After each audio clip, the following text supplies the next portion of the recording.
Oh man, my toolbox slid all the way to the back. What the heck? I'm kidding.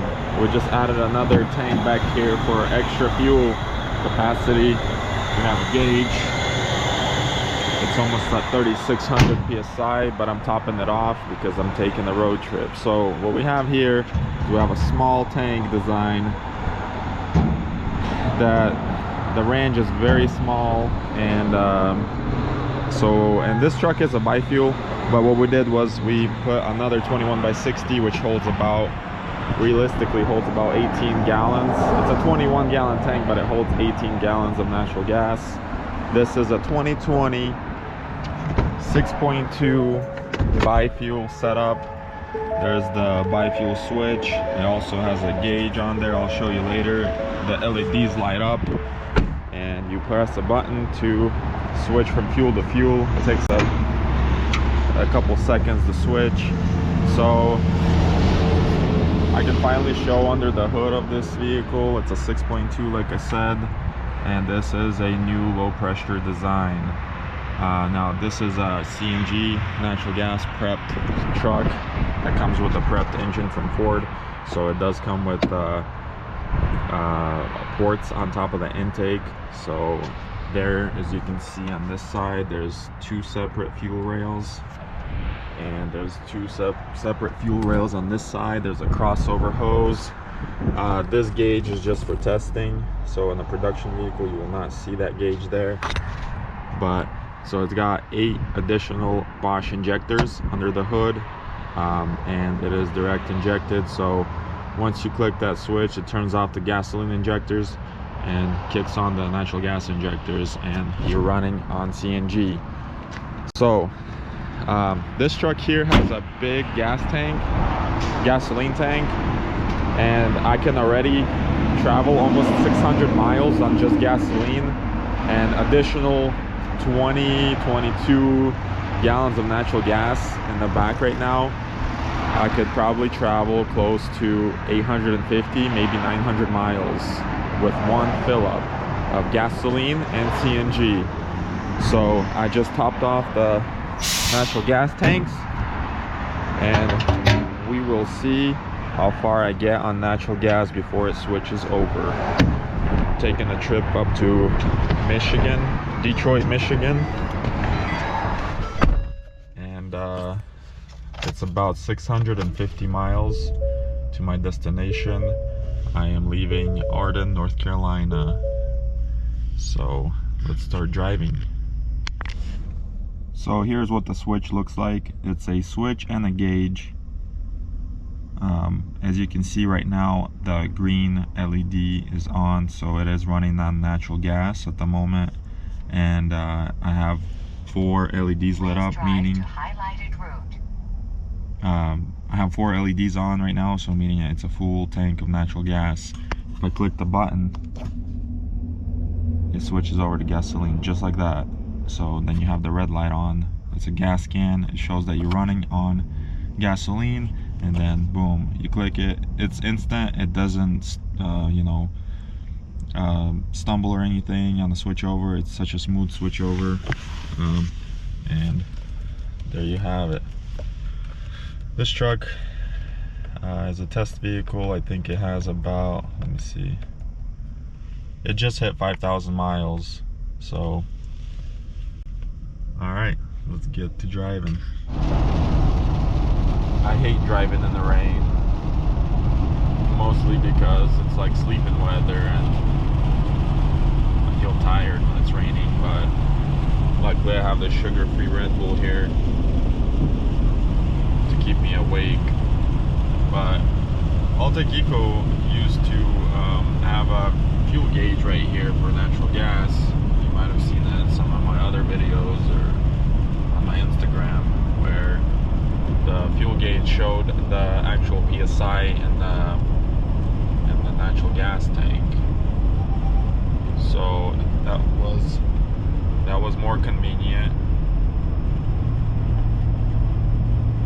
because you actually know how much fuel you have in your tank, where the button that we have now, is sort of hidden, but I feel like it's better because it's out of the way and it's just a button and a fuel gauge at the same time.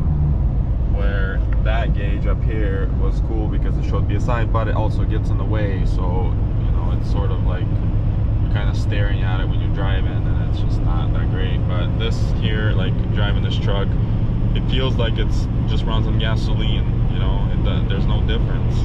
And right now I'm showing 16.5 mpg, which is great. I am running on natural gas right now. I want to see how far I can get with that 21 gallons of natural gas that I filled up earlier. And I did reset the trip and the mpg right after I filled up, so we should be able to get a good accurate reading of highway driving. So this system doesn't just, you know, come with a tank and some fuel rails and injectors. It comes with a whole new extra control system, which includes a computer control module that runs the second set of injectors, and also you know, it reads the pressure from the tank, it reads the fuel rail pressure and everything like that. You need all those things to make the truck run. And you know, it's just like an OEM. Like if your fuel pressure sensor fails on a gasoline side, the car's not going to run right. It's the same thing on natural gas. If one of the sensor fails, which they really have a small rate of failing, but if it does fail ever in the future, you do have to replace it because the truck won't run properly, or it may not switch over at all to natural gas. But you can still drive it on gasoline, no problem, so you won't be stranded. So I feel like going biofuel is the way to do it, because you know, you have two different fuels on board. You can fill up and drive forever. You don't have to make extra stops, and you know, and also at the same time you're going green. You're not polluting. And these systems from Altech-Eco, they are EPA friendly and EPA certified, and you know, emissions, you know, they go through a bunch of tests before they sell it. And this is a Ford QVM company, Altech-Eco, so they have to be up to Ford spec with everything, and everything has to be tested properly. And it's a long process, it's a lot of work, but it gets done. But when the truck is converted to production level like this one here, it drives awesome. Like, you know, there's no any kind of dash lights on or anything, no check engine lights, nothing like that. It feels good. It feels good. I'm sure people think I'm weird that I have a toolbox in the very back of the bed. They probably think it's lit. It looks funny, but you know, I wanted that extra natural gas on board for this truck and this trip and stuff like that. So the MPG just keeps going up. It's only been about 35 to 40 miles since I reset it, so it keeps going up. So I'll check on it again in a little bit. And I mean, I'm already okay with 16, but if it goes up more, even better. So let's continue this drive in this rain, sleeping weather.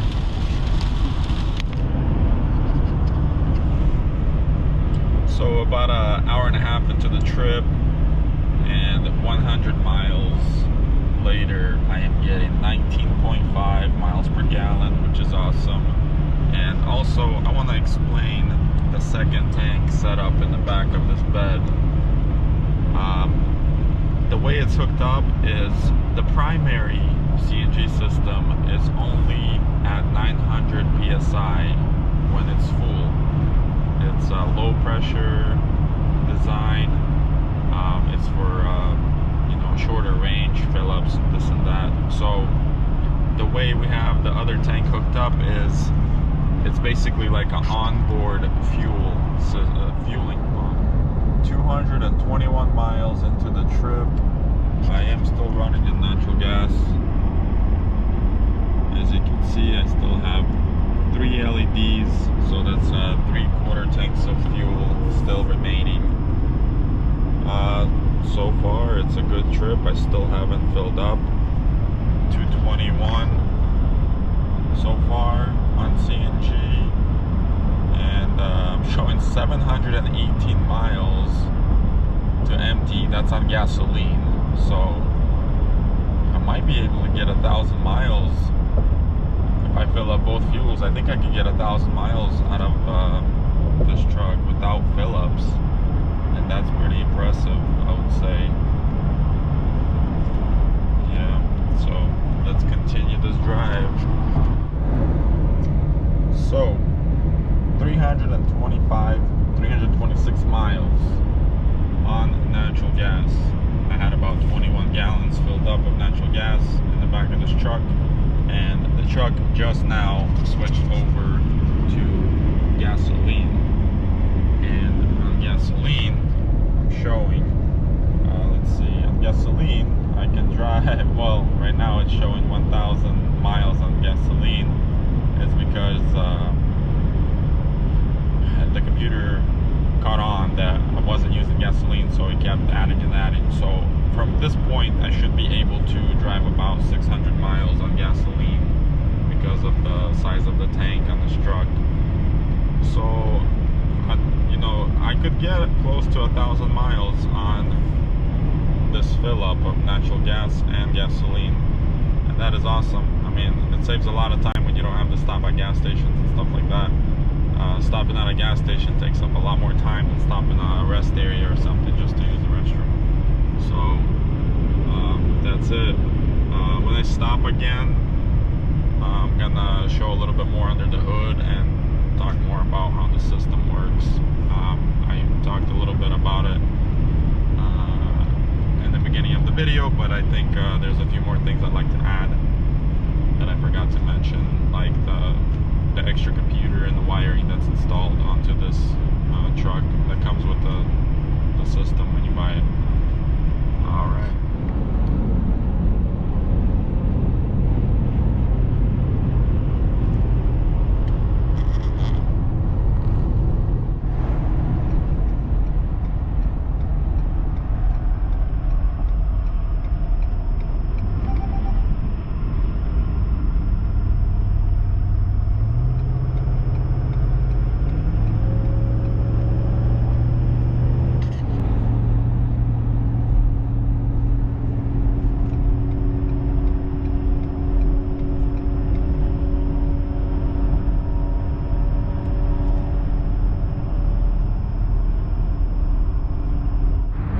So normally there would be one tank over here, and this is the basic cover that we have.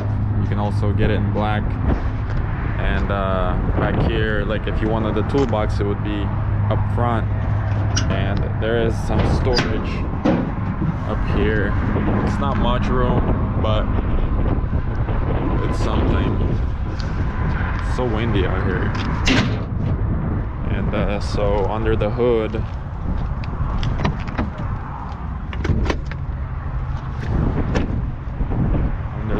we have the fuel rails that I already showed, and this is the extra control system. There's a nice custom bracket and the wiring harness that runs to the injectors, and that's the control box here. Basically runs the extra set of injectors. And the low pressure sensor is right here on the driver front rail. It's a Bosch sensor, and the pressure at the rail is 100 psi, and it runs, this is the fuel line that feeds the fuel rails, and it runs underneath the vehicle and comes all the way back here to where the only high pressure you have is back here in the bed. So this is your fuel fill for the CNG, natural gas. So when you fill it, 3600 psi goes inside the tank, and that's it. From here on, underneath, it's low pressure, and there's actually a safety shutoff valve for low pressure here, just in case of fire. You would just get under here and turn the valve off, so there's no feed under the hood. There's no CNG flow going under the hood in case of fire. But that's about it. Got less than I think I have like 160 60 miles left and getting close to destination. Let's go. Just filled up both fuels once again. I am 80 miles away from Detroit, Michigan, but I'm gonna end this video here because I have nothing else to film. It's getting dark. The sunset looks awesome. Looks better in person though. I'm sure it sucks on video, but it is what it is. So far it's been a good trip. So I'll be returning this car. Well, turning this car in for testing and further development work. And I'm not sure what I'll be driving back. If it's something cool, I may make another video. I'm gonna drive back. If it's not, then stay tuned for more videos. I work on a lot of different things, you know, like natural gas, high performance with Whipple, and all, you know, just stuff like that. Also, some of the things I haven't been showing on video, but I can mention, like we're doing a ambulance conversion on a 2020 or 2021 Transit. So that project has been stretching out. I haven't been recording yet because it's a long project. So we'll see how things go. Once I get all the important work stuff out of the way, I will have more time to work on the crown bake with the Godzilla swap. So I'm very excited about that project, but I sort of came to a dead end and sort of had to go back to work and stuff like that. So I am still focusing on it and trying to get the thing running ASAP. So I'm looking at, you know, a bunch of different options as far as control system and stuff like that, but I am still trying to, you know, run it with the stock PCM. So far I had no luck. I'm not getting a crank signal, obviously, because it's a different crank sensor and stuff like that, but I don't know. I mean, anything's possible, and if that doesn't work out, I got a bunch of different options, you know. It's just, I'm trying to do it as cheap as possible, because anyone can go out there and spend, you know, $5,000 on a control system and run the car. That's not the whole point. I'm trying to make it run on a stock PCM and trying to make everything inside the vehicle work as it should on OEM side. So if, like I said, a lot of people said it's not possible.